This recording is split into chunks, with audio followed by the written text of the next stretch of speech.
தேவனுடைய பரிசுத்த நாமத்திற்கு மகிமை உண்டாவதாக. இந்த காலவேளை உங்கள் அனைவரையும் ஆண்டவராகிய இயேசு கிறிஸ்துவின் இன்ப நாமத்தில் உங்களை அன்போடு வாழ்த்தி வரவேற்கிறேன். விண்துளிகள் வாயிலாக இந்த நாளில் சந்திப்பதிலே மிகுந்த மகிழ்ச்சி அடைகிறேன். இந்த நாளின் செய்தியின் தலைப்பானது கவலை இல்லாமல் வாழ். எவ்வகையான பிரச்சினாலும் சரி, அதன் கண்களுக்கு முன்பாக கவலையை விரிப்பது விருதா. நீதிமொழிகள் 1:17 வாசிக்கிறோம். பல நேரங்களில் கவலை என்ற சாத்தானுடைய ஆயுதத்தில் நாம் சிக்கி தவிக்கிறோம். எனவே ஜெபத்திலே விழித்திருத்தல் மிகவும் அவசியமானதாகும். அநேக நேரங்களில் நாம் நமக்கு முன்பாக விரித்து வைத்திருக்கின்ற வலை என்னவெனில் கவலையாகும். பல நேரங்களில் பறவைகளுக்கு முன்பாக வலை விரித்து இருந்தாலும் அவர்கள் தங்களுக்காக விரிக்கப்பட்டிருக்கின்ற வலையை அடையாளம் கண்டு கொள்கிறது. ஆனால் மனிதர்களாகிய நாமோ சாத்தான் விரித்த வலை கவலை என்பதை அடையாளம் கண்டு கொள்ள தவிக்கிறோம்.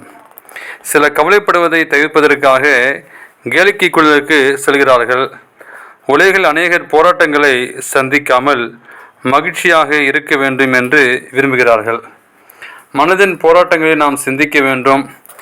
அவ்வாறாக சிந்தித்து அந்த போராட்டங்கள் வருவதற்கான காரணங்கள் எவை என்பதை நாம் கண்டுகொள்ள வேண்டும். அதற்கான தீர்வுகளை சரியாக விதத்தில் கையாள பழகினால் மனதின் போராட்டங்களை நாம் மேற்கொள்ளலாம். நாம் கவலையோடு இருப்பதை தேவன் விரும்பவில்லை. அவர் நம்முடைய சாயலாக சிருஷ்டித்ததன் நோக்கம் நாமும் அவரை போன்று இந்த உலகில் கவலையில்லாமல் வாழ வேண்டும் என்பதற்காக. எப்போது நாம் இருதயத்தின் போராட்டங்களை மேற்கொள்கிறோமோ அப்போது மற்றவர்கள் தங்கள் போராட்டங்களை மேற்கொள்வதற்கு நாம் கற்றுக்கொள்ள முடியும். இன்று நான் என்ன செய்ய வேண்டும், இந்த நிமிடத்தில் நான் என்ன செய்ய வேண்டும் என்பதை குறித்து சிந்தியுங்கள். நமக்கு கொடுக்கப்பட்டுள்ள நேரத்தில் பயனுள்ள காரியங்களை செய்யுங்கள். சிந்தனையில் உள்ள அழுக்கை அகற்றுங்கள். சிந்தனையை அழகாக மாற்றுங்கள். நாம் சிந்தனை தேவனை குறித்து தியானியுங்கள். அவர் உங்களை விசாரிக்கிறானபடியால் உங்கள் கவலையெல்லாம் அவர் மேல் வைத்து விடுங்கள். உங்கள் வேண்டுதலை சோதரத்தரக்கூடிய ஜெபத்தினால் அவருக்கு தெரியப்படுத்துங்கள். அப்பொழுது புத்தி கேட்டாத சமாதானம் உங்களை ஆண்டு கொள்ளும்.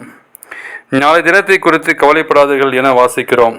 எனவே கிறிஸ்துவுக்குள் பிரியமானவர்களே, நாம் வெற்றியுள்ள ஒரு வாழ்க்கை, அப்படிப்பட்ட ஜீவத்தை இந்த உலகில் ஜீவிக்க வேண்டுமென்றால் கவலையை மேற்கொள்ள வேண்டும். அவரே நமக்கு பலன் தருவார். அப்படிப்பட்ட ஆசீர்வாதத்தை பெற்றுக்கொள்ளுங்கள். தேவன் தாமே இந்த நாளை உங்களுக்கு ஆசீர்வதித்து கொடுப்பாராக. ஆமேன்.